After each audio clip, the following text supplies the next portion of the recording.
ಇಂಥವ್ರೆ ಅಂತ ನಾವು ಹೇಳಿಗೂ ಸಮೇತ ಬಯಸುವುದಿಲ್ಲ. ಯಾವುದೋ ಒಂದು ಹಿಂದೂ ಧರ್ಮದ ಬಗ್ಗೆ ವಿರೋಧ ವ್ಯಕ್ತಪಡಿಸುವಂತಹ ಕುಚೋದ್ಯ ವ್ಯಕ್ತಿಗಳಿಂದ ಇದಾಗ್ತಾ ಇದೆ. ಇದು ಇಂಥದೇ ಧರ್ಮ ಮತ್ತೊಂದರಿಂದ ಅಂತ ನಾನು ಎಂತೂ ಹೇಳಿಕ್ ಸಾಧ್ಯ ಇಲ್ಲ. ಇದು ಕುಚೋದ್ಯ ಮಾಡುವಂತಹ ಭ್ರಷ್ಟ ವ್ಯಕ್ತಿಗಳಿಂದ ಆಗ್ತಾ ಇದೆ. ಇಂಥದ್ದನ್ನ ಖಂಡಿಸಬೇಕಂತ ನಾವು ಇವತ್ತು ಮನವಿ ಕೊಡ್ಲಿಕ್ಕೆ ನಾವು ಬಂದಿದ್ದೇವೆ. ಇದನ್ನ ಧರ್ಮಸ್ಥಳದಲ್ಲಿರುವಾಗುವಂತಹ ಈ SIT ತನಿಖೆ ನಿಜವಾಗ್ಲೂ ನಮ್ಮ ಪ್ರಾಮಾಣಿಕ ಮುಖ್ಯಮಂತ್ರಿಗಳು ಹಾಗೂ ಉಪಮುಖ್ಯಮಂತ್ರಿಗಳು ಇದನ್ನು SITಗೆ ಕೊಟ್ಟಿದ್ದಾರೆ.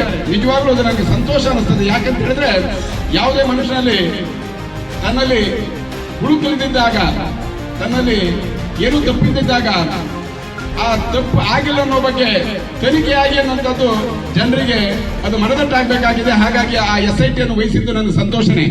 ಆದ್ರೆ ಈ SIT ತನಿಖೆಗೆ ಆಜ್ಞಾಪಡಿಸಿರುವಂತಹ ಇದನ್ನ ಮಾಡಲೇಬೇಕಾದ ಬೇಕಾಗಿ ಇಷ್ಟೆಲ್ಲ ಗ್ರಂಥಾಂತರ ಮಾಡಿರುವಂತಹ ವ್ಯಕ್ತಿಗಳು ಯಾರು? ಈ ವ್ಯಕ್ತಿಗಳ ಹಿಂದಿರುವಂತಹ ಶಕ್ತಿ ಯಾವುದು? ಈ ವ್ಯಕ್ತಿಗಳು ಯಾಕಾಗಿ ಮಾಡ್ತಾ ಇದ್ದಾರೆ? ಇವರಿಗೆ ಎಲ್ಲಿಂದ ಈ ಒಂದು ಹಣ ಬರ್ತಾ ಇದೆ? ಇಂಥ ಕುಚೋದನಕಾರಿ ಅಂತ ಪ್ರಚೋದನಕಾರಿಯ ವ್ಯಕ್ತಿಗಳನ್ನ ಇವರು ಯಾಕೆ ಅನ್ನುವಂಥದ್ದು ಹುಡುಕ್ತಾ ಇದ್ದಾರೆ. ಇದಕ್ಕೆ ನನ್ನ ಅನುಭವದ ಪ್ರಕಾರ ನನಗೆ ಗೊತ್ತಿದ್ದ ಹಂಗೆ ಮಹೇಶ್ ಶೆಟ್ಟಿ ತಿಮ್ರೋಡಿ ಮಹೇಶ್ ಶೆಟ್ಟಿ ತಿಮ್ರೋಡಿ ಅನ್ನುವಂಥ ವ್ಯಕ್ತಿ ಇದನ್ನ ಮೂಲತಃವಾಗಿ ಇದನ್ನ ಹುಟ್ಟು ಹಾಕಿದ. ಆಮೇಲೆ ಹಾಗೇನೆ ಅಲ್ಲಿಗೆ ಗಿರೀಶ್ ಮಟ್ಟಣ್ಣ ಅವರಂತ, ನೀವು ಎಲ್ಲರೂ ಕೇಳಿರ್ಬೋದು, ನಾನು ಸಮೇತ ಕೇಳಿದ್ದೇನೆ, ಪೇಪರ್ ಓದಿದ್ದೇನೆ. ಒಬ್ಬ ವ್ಯಕ್ತಿ ವಿಧಾನಸೌಧಕ್ಕೆ ಬಾಂಬ್ ಆಗುವಂತ ವ್ಯಕ್ತಿ ಅನ್ನಂತ ಇದಕ್ಕೆ ಅನ್ನೋಂತ ಸೇರ್ಕೊಂಡಿದ್ದ ನಂತರ ಅವ ಯಾವ ರೀತಿ ಇರಬಹುದು ಅಂತ ನೀವೇ ವಿಚಾರ ಮಾಡಿದ್ವಿ. ಕಳಂಕಿತ ವ್ಯಕ್ತಿ ಅನ್ನಂತ ಇದರೊಟ್ಟಿಗೆ ಸೇರ್ಕೊಳ್ಳುವಂತದ್ದು ಹಾಗಾಗಿದೆ ಹೀಗಾಗಿದೆ ಅಂತ ಹೇಳ್ತಾರೆ. ಏನಿದೆ ಕಾರಣ?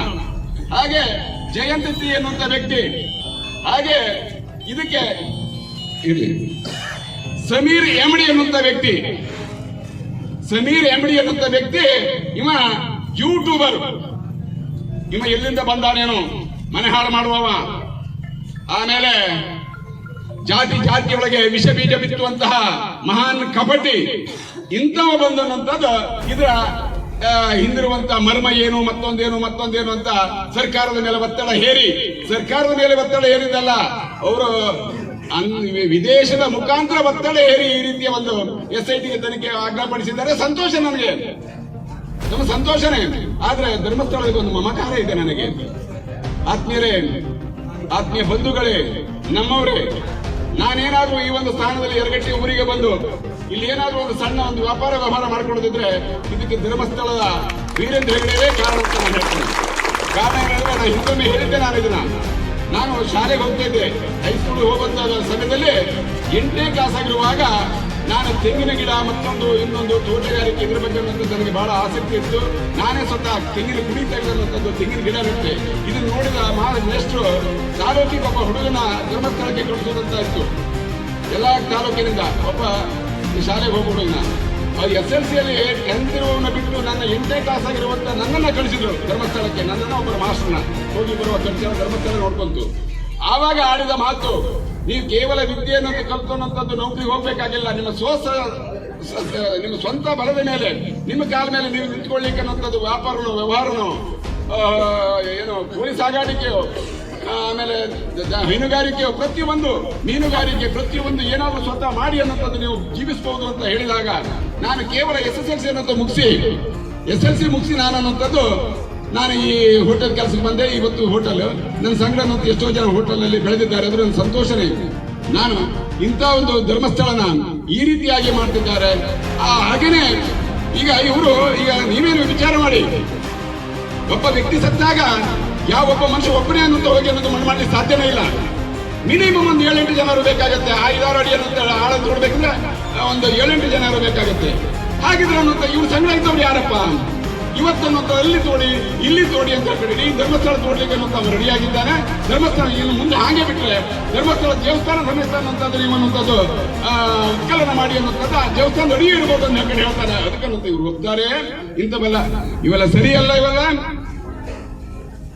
ಇಂಥವನ್ನೆಲ್ಲ ನೀವು ಅನ್ನೋಂಥದ್ದು ಇವಾಗ ಈ ಸಮಾಜದಲ್ಲಿ ಇಂಥ ವ್ಯಕ್ತಿಗಳು ಬೆಳಿತಾನೇ ಇದ್ದಾರೆ.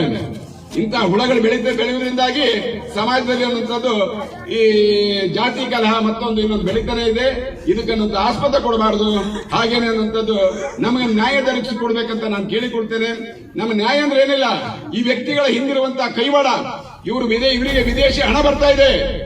ಇವ ಮಹೇಶ್ ತಿಮ್ರೋಡಿ ಅನ್ನುವ ನನಗೆ ಗೊತ್ತಿದ್ದ ಪ್ರಕಾರ ಬಾಂಬೆದಲ್ಲಿ ಅನ್ನುವಂಥ ಗುಂಡಾಗಿರಿ ಮಾಡ್ಕೊಂಡಿದ್ದವ ಅನ್ನುವಂಥದ್ದು ಬಂದ ಅನ್ನುವಂಥದ್ದು ಈಗ ಇಲ್ಲಿ ಬಂದನು ಸೆಟ್ಲ್ ಆಗಿದ್ದಾನೆ. ಇವನು ಮಾತನ್ನುವಂತ ಕೇಳಿ ಈ ರೀತಿ ಯಾಕೆ ಮಾಡ್ತಿದ್ರಿ? ಮತ್ತೆ ಇನ್ನೂ ಒಂದೇನು ಕರೆಕ್ಟ್ ಉತ್ತರ ನಡೆಯುವ ಸಂತೋಷ ಇದೆ. ಈಗ ಮುಂಚೆ ಒಂದು 40-50 ವರ್ಷದ ಹಿಂದೆ ಎಲ್ಲರೂ ಅಕಸ್ಮಾತ್ ಸತ್ರೆ ಮಣ್ಣು ಮಾಡ್ಲಿಕ್ಕೆ ಅನ್ನೋದು ಸ್ವಂತ ಭೂಮಿಯಲ್ಲಿ ಅನ್ನೋದು ಹುಡ್ತಾ ಇದ್ರು. ಇವಾಗ ಸ್ಮಶಾನ ಆಗಿದೆ, ಮತ್ತೊಂದಾಗಿದೆ, ಇರಬಹುದು, ಇಲ್ಲ ಅಂತ ಹೇಳಲಿಕ್ಕಿಲ್ಲ. ಅದಕ್ಕೂ ಸಮೇತ ನಡೀಲಿ. ಯಾವ ಒಂದು ಕೇಸಿನ ಮುಖಾಂತರ ಅನ್ನುವಂಥದ್ದು ಎಲ್ಲಿ ಯಾರು ಹುಡುಕುತ್ತಿದ್ರು, ಪೊಲೀಸ್ ಸ್ಟೇಷನ್ ಅಲ್ಲಿ ಕಂಪ್ಲೇಂಟ್ ಆಗಿ ಎಫ್ಐಆರ್ ಆಗಿ ಹುಡುಕುತ್ತಿದ್ರು, ಅದೆಲ್ಲ ಹೊರಗೆ ಬಂದೇ ಬರುತ್ತೆ. ಅದು ಮಾಡಲಿ, ಸಂತೋಷದಲ್ಲೇ ಮಾಡಲಿ. ಇಂತಹ ಜನರಿಂದ ಇವತ್ತು ಸಮಾಜಕ್ಕೆ ಬಹಳ ಘಾಸಿ ಆಗ್ತಿದೆ. ಹಾಗಾಗಿ ನಾವೆಲ್ಲ ಸೇರಿ ಪ್ರತಿಭಟನೆ ಮಾಡೋಣ. ಇದು ಮುಖ್ಯಮಂತ್ರಿಗಳಿಗೂ ಹೋಗಬೇಕು, ರಾಜ್ಯಪಾಲರಿಗೂ ಹೋಗಬೇಕು. ಇನ್ನೊಂದು ತನಿಖೆಯಾಗಿ ಅನ್ನೋದು ಸತ್ಯಾಂಶ ಹೊರಬರಬೇಕು. ಭಕ್ತಾದಿಗಳಿಗೆ ಅನ್ನೋದು ಅವರಿಗೆ ಈ ಗೊಂದಲ ಅನ್ನೋದು ನಿವಾರಣೆ ಆಗ್ಬೇಕಂತ ಹೇಳಿ ನಾನು ಒಂದೆರಡು ಮಾತನ್ನು ಮುಗಿಸ್ತೇನೆ. ಜೈ ಹಿಂದ್.